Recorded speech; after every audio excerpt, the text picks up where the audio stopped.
مع الأهالي والأقارب.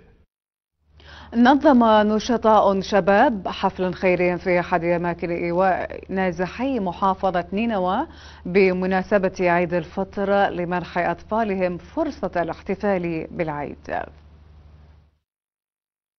رغم رحيلهم عن الديار إلا أن أطفال نازحي محافظة نينوى والمتواجدين في ذي قار كانت لهم فرصة الاحتفال بأجواء العيد، إذ قام نشطاء من شباب المحافظة بزيارة لأحد أماكن إيوائهم والاحتفال معهم بأجواء العيد ضمن حملة تطوعية.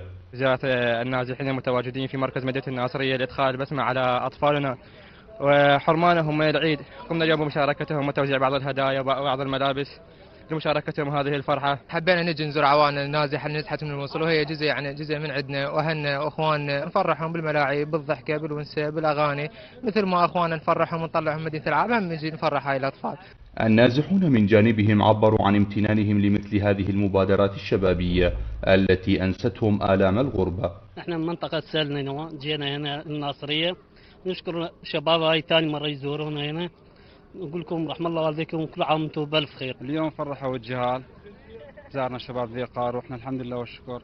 صح احنا خرجنا من ديارنا وبنص اهلنا احنا حاليا. وتنطلق بين الحين والآخر حملات تطوعية تنظمها منظمات حقوقية أو مجاميع شبابية، الهدف منها التخفيف من معاناة النازحين عبر توزيع المواد الغذائية أو إقامة فعاليات فنية يذهب ريعها لصالحهم.